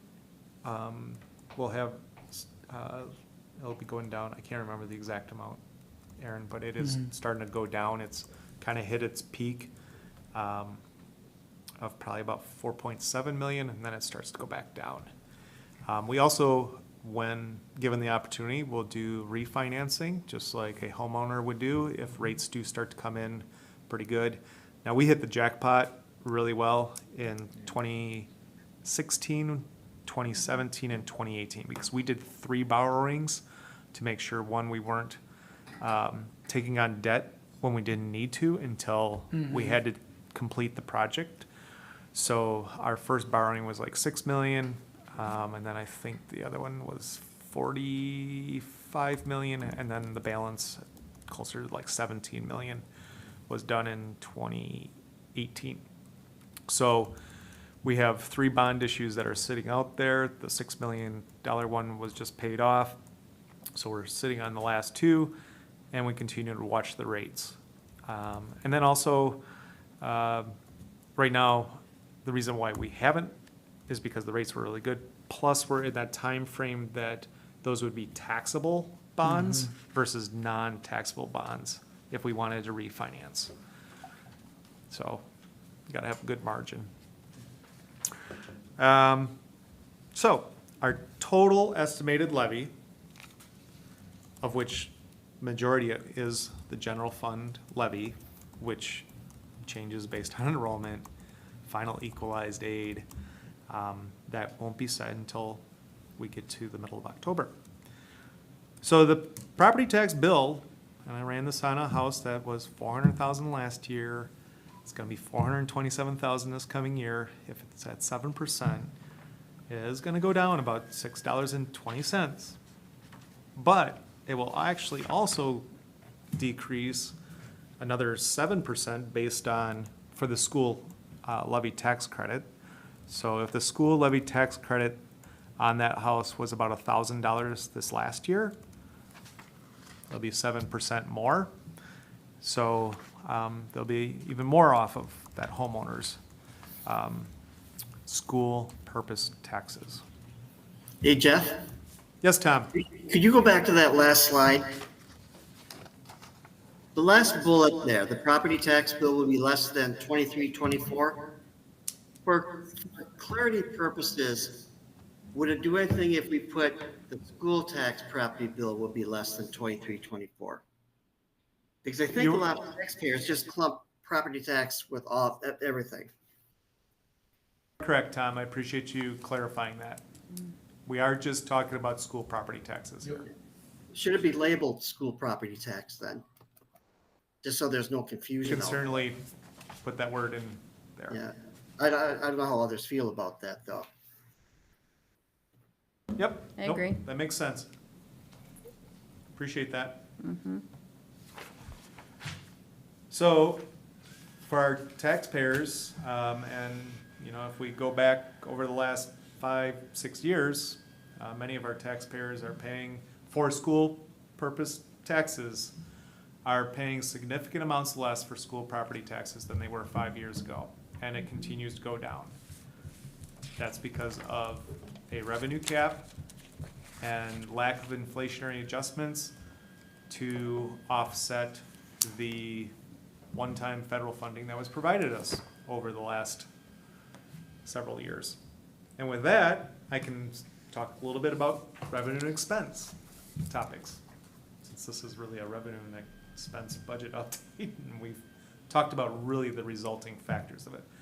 So this evening, you'll have an action item that will be approving draft budgets so that we can move forward with planning for our annual meeting and doing our final processes for that.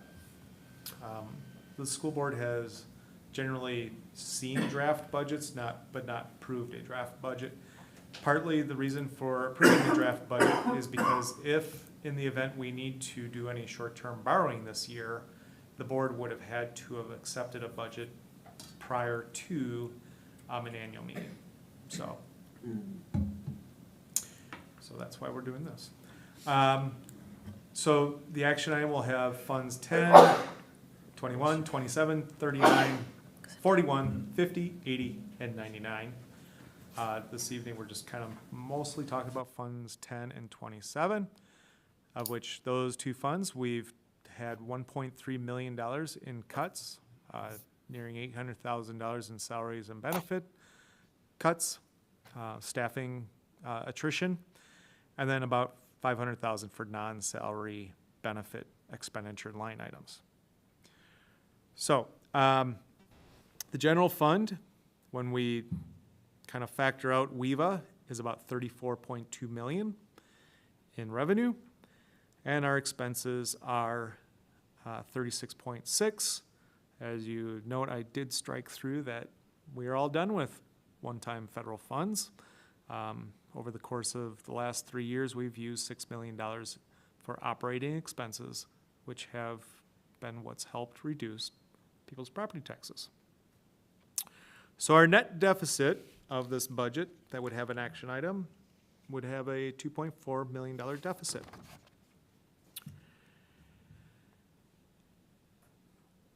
I just also wanted to point out special education fund. We're nearing almost $8 million in expenditures. That is just strictly for special education, for the services that are provided on top of the general education that our entire teaching staff provide. Do we get additional funding for that special education? So 4.1 million of that, or over half of it, comes from the general fund, and the other 48% comes from the state and federal government. About 33% from the state, of which at one point they promised 67%. That has not come to fruition since the 70s. And then the other amount making up that 48%, or about 15%, is federal funds. So the next page is just a snapshot of what you'll see as an action item for this evening. Again, the reason why I say in the previous page I backed out the WEVA is because we do have to report WEVA, and so it does take us up to revenue and expense budgets that are in the upper 60 million, because we have to take the revenue and transfer the revenue to WEVA. So the revenue expense balance, just kind of going back to 21, 22, 22, 23, those were balanced with ESSER funds, along with 23, 24. This year, to mention again, all the ESSER dollars are gone. We started with a $3.7 million initial deficit. That was what our referendum was, April, which failed. And since then, under Aaron's leadership and our board, we've been able to find 1.3 million, mostly in attrition, due to our declining enrollment. So our deficit is 2.4 million for this coming year. Next steps include the third Friday count. We'll do annual meeting postings. We'll get those prepped for the board's action in the middle of September. We will get equalized values from the Department of Revenue on October 1st. On the 15th, we'll get final DPI aid amounts, which again, I still think are gonna be a little different than, even more so than other years. In the past, they were usually within 1%. I'm thinking it's gonna be somewhere closer to 2 to 3% difference, one way or another. Just because I don't think they've really finalized what happened with Milwaukee yet. So I do think that will have some impacts. After our annual meeting, while we will have to set a tax levy and certify that at the annual meeting, if there is a referendum and if a referendum changes our budget, it still does impact the 24-25 year. The board would have to come back together and reconfirm if a referendum was held and was passed. The board would have to come back together for a quick meeting to recertify the tax levy that's previously certified at the annual meeting, because at annual meetings, our board members are citizens and not board members. You said the change for the final DPI aid certification could be 2 to 3% this year. Is it, do you have any feeling towards, will it decrease their aid probably by that much? Or you can't tell? I don't have enough data to know right now. What Yeah, I'm and no one hearing knows. from others is that, we should be mindful that the big change in why a lot of districts like us felt like this huge bump compared to what we were estimating was due to the Milwaukee situation. Yeah. So, Okay. just And they were- wanting our public to be cautious. Yeah, they were very clear in their communication to be careful. Okay. Yeah, These are preliminary numbers. but it's the most accurate number that we can use at this point. Right. So we have to use it. Yep. Lots That's of good. information. Good news. Certainly follow up with me at any point if you want some more information. That concludes my report, and I hope that helps for your action item coming up. Thank you. As always, thank you. Yeah. These estimates, folks should know that historically, the estimates that Jeff makes are extraordinarily close. Yes. Every Yep. time. So kudos to you. Okay. Moving on. Our first action item is action on approval of the 2024-2025 operating budget for annual meeting preparations. At this time, we seek board action in approving the attached budget summary to be in preparation for the annual meeting to be held on October 21st, 2024. I would look for a motion to approve. I move to approve the 2024-25 operating budget as presented in preparation for the annual meeting to be held on October 21st, 2024. Thank you, Megan C. Do I have a second? I'll second. Thank you, Tom. Further discussion? Hearing none. All those in favor, please signify by saying aye. Aye. Opposed? Carried unanimously, 5-0. Next, action on notice of academic standards for the 2024-2025 school year.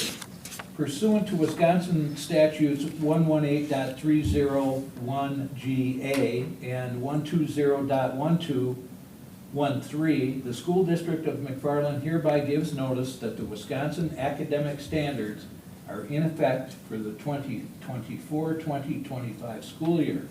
Do I have a motion to approve? I will do that. I move to adopt the Wisconsin academic standards for the 2024-2025 school year. Thank you, Bruce. Do I have a second? I can second that. Thank you, Megan. Discussion? Hearing none, all those in favor, please signify by saying aye. Aye. Opposed? Motion carries unanimously, 5-0. Action on McFarland School District, Village of McFarland, well number 5 land agreement. Administration recommends that the school district administration and Village of McFarland administration draft agreements to allow for a well number 5 land agreement. Do I have a motion for approval? I move the McFarland School District to draft agreements to allow for a well number 5 land agreement as recommended by administration. Thank you, Megan C. Do I have a second? I can I'll do that? second. Go ahead, man. Bruce, Yes. discussion. This is just one of these great, opportunities that they were an example of the village and the district working together and been able to do this, and I'm just really proud of being a part of that. So just give a little background for the public, and I know all of you have received some information. This was discussed at length at our joint meeting, and this visual that's up here helps kind of illustrate it. I found it very helpful in our conversations, and so, you know, they have land that was purchased that the village owns with the idea of developing well number 5. And at the same time, the district has some land there, and a developer has some land there, and then there's this area in here that is sort of the easement area you can see down there. Maybe just to kind of clarify, this is the baseball field Yep, out here, so that's the area we're talking about is in here. yep. And so what the village is looking to do is to purchase that little corner spot from the district, and also sell their existing properties that kind of see those in the yellow to the right, to sell those to a developer for development of single-family homes, hopefully with many kids enrolling in the district, and then develop the well where you see that on that left-hand side. So it's land that's not really being, used by the district, and so it's kind of a win-win situation. I don't think we'll have a significant impact on the residential area and the property owners. It'll just be a well, which I don't think is too much of an eyesore, and then they will, have some new neighbors there with those two properties. So the action item for you tonight is just to give us permission to move forward with starting to develop the agreements. It's not, we don't have a formal agreement that's been developed yet, but allows us to move forward. Understood? And you already has the neighborhood been informed of this plan? I'm not sure what neighbors I have been informed. I can't speak to that. Do you know, Jeff? I don't remember that ever being. I don't think it was mentioned at the meeting, Tom. No, it wasn't. Just whether they've been notified or not. That's a good point. I would assume so. I just don't think, again, in the area of transparency, I hate to see something go up without the neighbors being aware of it ahead of time. If I had, So, Tom, Go ahead. Jinx. Go, Jim. Well, mine is not, mine is only anecdotal because we have a well upgrade going in behind our house. And the village sent out information before, like in the planning process. It was probably later than as residents we would have wanted, but I'm sure that they're gonna be sending some communication, Tom. Okay. Because they have in the past. But I don't know, what have you heard? yes, the Village Act has to send notification to all property owners that are within a certain number of feet. The village has been speaking with us on this property, and also the developer for a while has been asking us about acquiring land. And so the most impacted individual that you see to the due west of where they might put a well is much smaller. It's the size of a one to two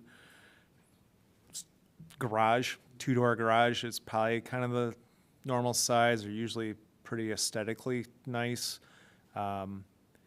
Versus the developer had wanted us to sell some land so that a full single person home or single residence could go in there, which would have impacted that lot more.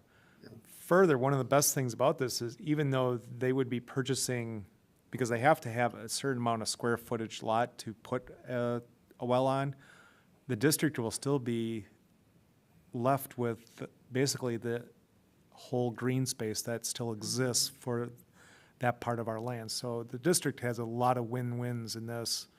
I think the landowners have some win-wins, and the developer has some great win-wins. And as Aaron mentioned, there'll be families of 10 children each going in that to try to take care of our 20-person drop.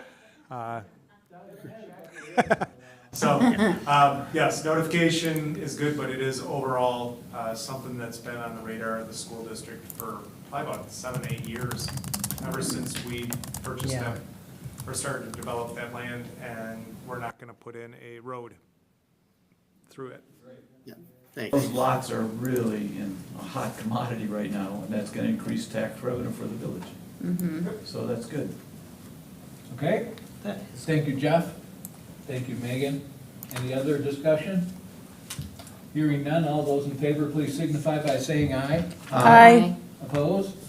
Motion carries unanimously, 5-0. Next, action on approval of single reading and adoption of policy 2264, non-discrimination on the basis of sex in education programs or activities, and single reading and adoption of revision to policy 2266, non-discrimination on the basis of sex in education programs or activities. Do I have a motion for approval?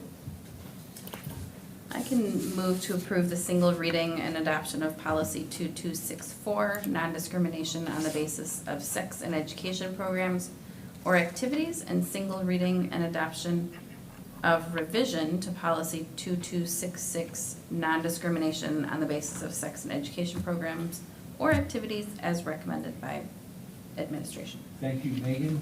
F, do I have a second? I will second it. Thank you, Megan. C. Discussion. I'm going to give a little background for you and for the public. So, Title IX as a law has not changed. What has changed is the administrative rules associated with it. That comes from the federal government to all of us. And as a school district, we are required to adopt a new policy prior to August 1st, when this will go in effect. So tonight you'll see we are making an adjustment to our typical 2 readings. We typically have 2 readings for each policy. Because of the timeliness, we want to have 1 reading and possible adoption this evening. There are 2 policies there. One is a revised policy. That's our existing policy that will cover all incidents that fall under Title IX that occur prior to August 1st. And then a new policy which will address all incidents which occur after August 1st. There are some fairly significant changes to the administrative rules, the largest of which I mentioned, is that no longer does Title IX solely cover sexual harassment. It also covers sexual discrimination.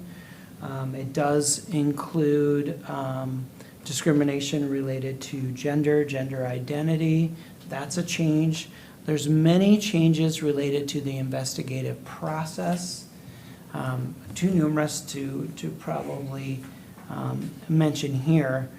Those are, all of these changes, there's very few options for a district to make. This is a law that districts are accountable for following. The administrative rules are what will guide us. Some states have challenged these. We are not in a state where this is being currently challenged, so we are obligated to follow those guidelines. We do have a couple decisions here and there that you'll see in the recommended changes. The one of which I kind of threw last minute a bit at you was a change is moving from, we currently have 2 people identified as being our coordinators. That's currently Paul Ackley and Lauren Arango, our athletic director and our director of student services. Given the training requirements and expertise required, I'm proposing to the board for consideration to move to 1 coordinator in the director of student services and anyone who falls under that title, because it's a pretty intense and very specific regimented process that needs to be followed for the investigative process. So, I mean, that's a general background. Recommendation is to go from 2 to 1? Yes. And it's from the athletic director and director of student services to the director of student services. Correct. Right? Yeah. Okay. Okay, So just Frankly, it's eliminating done the all of athletic them director. anyway. Right. Yeah, okay. all right. Any other discussion? Hearing No, my none. only comment would be, it'd be nice if they wrote this in language that the typical average person could understand. I understand why they don't do Or- it. That's asking a lot. It's true. It would be nice. I agree. This isn't really specific to this, but are the drafting notes that we see in there, the notes from Neola, are Yes. those new? Yes. Okay, that's what I thought. We've not seen those on the policies before, and that's actually really helpful. Yeah, we had two sources of information that helped guide us all in a very short amount of time, and all districts are going through this pretty urgent change. One was the drafting notes that Neola put in. So for the community, the service that we use to help with our policy work and make recommendations provided very specific considerations for and rationale to consider with each of these items. In addition, we also had our legal counsel who provided some guidance and advice for when there were options for the district on what to select. But it is a very intense and legalese policy, very important policy. I don't want to minimize the importance, but you're right, Tom, it is not written for the average person to understand. And really, our district has been fortunate in that our former business manager and former superintendent took a position at Neola. And I think that's probably maybe smoothed over some bumps and made it a bit simpler possibly, working on the policy side. Aaron, do you have the approximate number of Title IX complaints we've had in the past? Yeah, I don't know, I can't go back too far, but we haven't had any during my time. Okay, good. Sometimes something will start, you have to consider whether or not it is, but we haven't had any formal Title IX complaints. I do anticipate that will change with the new regulations. They're a bit broader in scope. Yeah, that only logically makes sense, right? But I can't speak to before my time. Okay. Apologize. Any further discussion? Hearing none, all those in favor, please signify by saying aye. Aye. Opposed? Motion carries unanimously 5-0. Action on approval of first reading of policies 1011, definitions, 10122, board powers, 0144.3, conflict of interest, 0171.3, clerk, 2413, health education, 2460.03, independent education evaluation, 5517, student anti-harassment, 5610, suspension and expulsion, 6325, procurement, federal grants and funds, 7440, facility security, and 8120, volunteers. I would look for a motion to approve first reading. I would move to approve the first reading of the policies you just listed. That's fine, that's fine. Yes. I will second that. Thank you, Megan C. Okay, any discussion?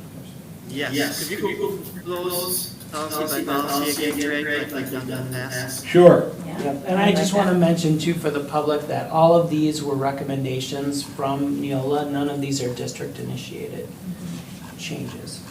Okay, the first is 0100, definitions. Probably nothing there. 0122, board powers. 0144.3, conflict of interest. Yes, I have a question under conflict of interest, item E.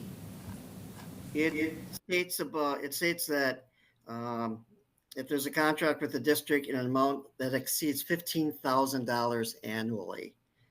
My question is, why isn't that $0 annually when we talk about conflict of interest?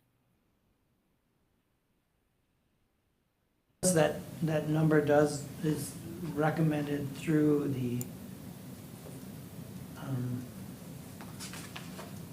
through the Wisconsin statutes, which sets that amount. I suspect none of us can answer, Tom. Goodies and bad. Yeah, it just doesn't make sense. You talk about conflict of interest, that there's a range there that might not cover. Of interest at $1,000 or at $10,000, but not at 15. Or it is 15 and not at 10. I can look into, how that 15,000 came about. I mean, if it's state statute, we can't do anything about it, but it just seems to be contrary to what we're all about. To make sure that board policy is, appropriate too.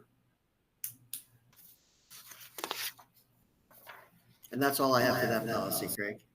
So it's, sorry, just Go to ahead. clarify, so it's, not that the interest of the board member, or like what they might be benefiting or receiving is 15,000, but it's the total contract amount with the district that exceeds 15,000? Correct. I believe so. Right. Yeah, okay. No, I really don't have an idea as to why they set a limit like that. Anything else? Nope. Okay, then we're on to 0171.3, clerk. 2413, health education. 2460.03, independent education evaluation. 5517, student anti-harassment. Go ahead, Sorry, Megan. Can I just make one comment? Yep. Just for the public to know that we're really cruising through a lot of these because a lot of these we just revised, or we just reviewed within the last year or even 2 Yep. years. Yes. Just so we, not like this is what we do with all our policy review. Well, and I would add too, is that I always, when we haven't done policy review for a little bit, I like to warm the board up with some easier ones. A lot of these are a statute change, so we changed a line in the policy to reflect the updated statute. So, it is one of those things where you just want to make sure you're current with current law. Oh, sure. Craig, could you go back to policy 0100, copy of definitions? On page 4 of 5, school nurse is listed twice. There. Thank you. I will Thanks, take Tom. care of that. At least they say the same thing. Yes, they do. Okay. Let's see, that takes us to, We're at harassment. Just a minute here. What number are you on, Craig? 5517 is student anti-harassment. How about 5610, suspension and expulsion. 6325, procurement of Did you federal have- grants and funds. I do have a question about the Suspension. 5610, Okay. the suspension and expulsion. So this change was literally just removing, well, there were two, but one of them is that when we talk about any of the student's parent or guardian, the original version says student's parent or guardian, and now it just says Says- student's parent. Mm-hmm. Any idea why that is Yes. the change? Because we have defined parent more broadly in Thank you. definition. Okay. So we don't include it every time because, and it should be in there. And parent, the natural adoptive or surrogate parents of a party. Yep. and recognized as a legal guardian. So it's just included as part of Thank the you. definition. Okay, thank you. So that, and that wasn't, I think that was, to be honest, that's one of those changes where they're like, oh, as long as we're changing it, we might as well take out a word if we can. That doesn't impact the meaning. Right. It's pretty minimal changes to that policy. I think the biggest one is, on the second page there, on page 2 of 3, is the administrator shall make a finding within 15 days of the conference for, when somebody challenges a suspension. It just sets the time frame. It makes that clear Is that reasonable? to families. Yes, and it's required, so Okay. it better be. I guess, that makes it reasonable. And those do happen. People do challenge suspensions. Sure, I'm sure. Anything else on that one? If not, we'll go to 6325, procurement, grants and funds. I have a question about that one, or a couple questions. The,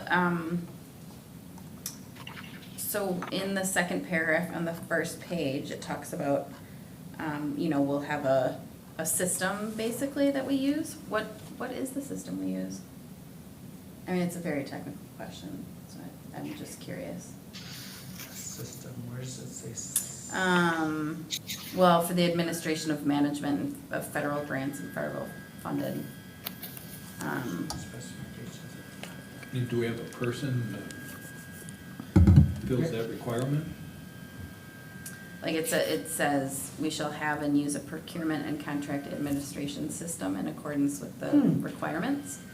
Yes, so our business office, coordinates all of those policies and all of those grants and funds on a regular basis. Many of the ones through the state are done through a system provided by the state. Got it, okay. And that is something you get to be audited on. Yeah, right. Okay. As well, So yeah. it's not like a specific software system that we use or something? No, we do everything through, of course, through Skyward Mhm. for financials. but- Okay. Aaron, I think one of the keys to that is the fact that when there's state policies that are given to us, so for instance, special education grants, if we have an expenditure that's over that limit, you have to provide information to the state, so it can be approved by the state in the grant, before then we can even go through our process, which is person that orders, gets approval from their supervisor, and then for checks and balances, our office, the business office, processes the payment upon the proper paperwork being submitted to us. Yeah, there are levels of approval that is built into the system. Authorization is Yeah, the okay. term that's used. So some of those will be sitting in the queue that you need to authorize this, or this is available to be authorized. Okay. Particularly when there's changes. Thank you. All right. 7440, facility security. Yes. Okay, go Tom. Excuse me, Craig? Go ahead. Page 2 of 3.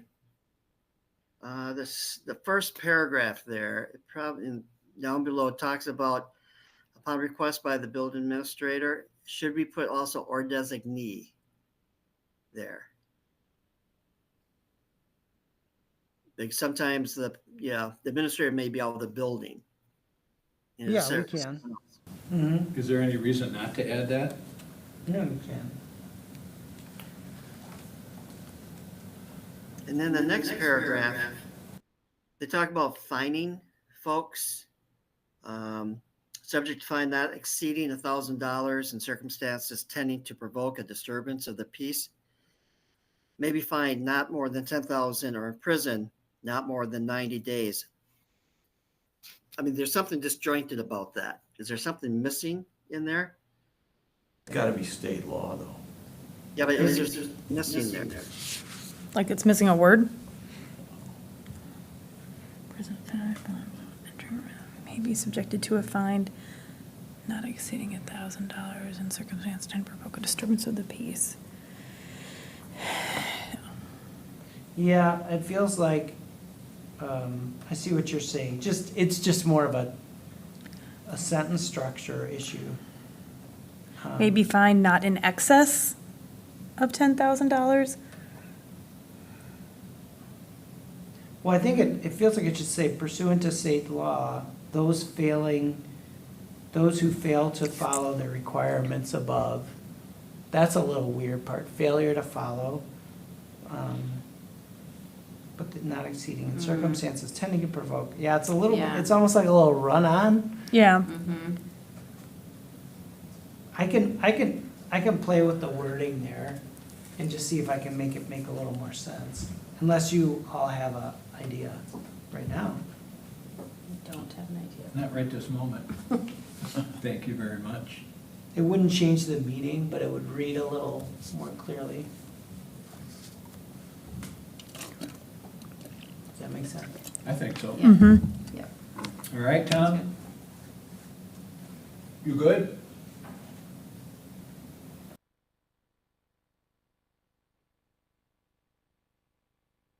The one thing I wanted to, on page 1,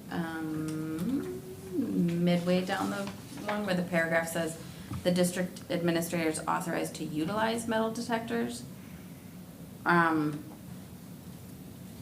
wondered if, we want it, to me, it reads like only the district administrator Oh, yeah. can use metal detectors. Or a designee. And so I was wondering if we want to say, Yeah, or that's good. designee. And if Just utilize me, is really. that's the only one. That's right, I was like, that's a lot of power. Let's walk around.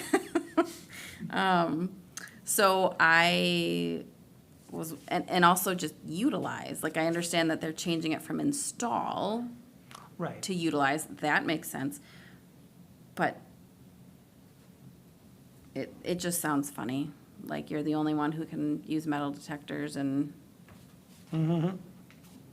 so I think we Is it should, just grammatical stuff? No, I mean, I We're think not the it's- right words, or? I think I it's think you want to put down or designate. Yeah. I think that makes sense. the district administrator or designee Mhm. is authorized to utilize, like, Sure. if I were reading this, I might think, oh, the SRO can't. Is it to direct the use of? Is it- Yeah, because. Yes, that's, yes, and that was the other And that point. would be the direct district. Yeah, you direct could change use it. of. So the idea being you could change it from that I'm the only one that can direct people to be able to. Mhm. Yeah. to I think I like that. Or Mhm. designee. I like that fix better. So what's the language? Um, Is authorized to, Direct the use, Direct the use of Yes, that's metal it. detectors. yeah. Cause that feels right, Yes, like, it does. Yeah. just you can do that, to direct the use of it. yeah. Yeah, that change really for this policy came through with the addition of the handheld that districts started using Yeah. for metal detectors versus the gotta walk through Yeah, that makes sense. at the airport kind of thing. Mm-hmm. Got it? Good. Okay? You got that one, Aaron? Got it? Are we ready to move on? Yes. The last one is 8120, volunteers. If we got nothing there and no further discussion, I would ask that anyone in favor please signify by saying aye. Aye. Aye. Opposed? Tom, you're muted. Do you want to give us a thumbs up for aye and thumbs down for nay? No, I had a couple of comments. Oh, okay. okay. If it's not, okay. I'm just wondering what the frequency of background checks are and what's the cost for the district to do those? Every day, I would say it feels like we're doing background checks. I believe that. Well, all employees, right, and visitors, volunteers. But how often do staff have to be, how often do volunteers have to have background checks? Is it annually or every 3 years? 3, that's where we were last, yeah, every 3 years. Okay, Different? that was my question Is it just, also. oh, okay. No. So if 3 it's, years. if they're registered, okay, Mhm. or if they're new? Yep. presumably, Okay. So we don't run them every year. Is Yeah. it still $7 a person? No, so Roughly it's very $7 a inexpensive. person. Okay, All right, We spend a significant amount of money, because I signed those. I don't know the number off the top of my head, but, on background checks. okay. Which, Good. even though it's a significant amount of money, Yeah. per background check, it feels like a small amount to make sure that Considering the consequence of we're not doing covering, it. exactly. It's a good service, Money well spent. Yeah, exactly. and things do come up. Yeah. There, I think it's important to note, not only is the background check done when a person initially, but when they go into a facility to be ready for the events, they are logging into a background check system as well. Yep, So, excellent. Yeah, so when you enter a facility, they complete another process as. Those are the sign-in kiosks, right, that you're talking about? Mhm. Did you vote yes on that, Tom? Yes, I did that. Okay, so that's 5-0, unanimous. We will move on to action on approval to join the Greater Dane County District Consortium. Administration recommends that the McFarland School District join the Greater Dane County School District Consortium. Craig Howery and Megan Fessler would serve as representatives. The mission statement is, the purpose of the Greater Dane County School District Consortium is to ensure all of our students receive the highest quality education possible. While we acknowledge the uniqueness of each of our districts, we share many of the same challenges and aspirations. We will leverage our collective knowledge and expertise to focus on 3 priorities: to eliminate academic, social, and emotional gaps for our students, to advance best governance policies, and lastly, to advocate for our public schools at the local, state, and federal level. I would look for a motion to approve. I will do that. Thank you, Bruce. I'm not sure I need to read I'll that. second. Thank you, Tom. Discussion? Sounds like a very well worth committee. It's very powerful. Yeah. It's there's a lot of good stuff that goes on. I think it's a wise decision.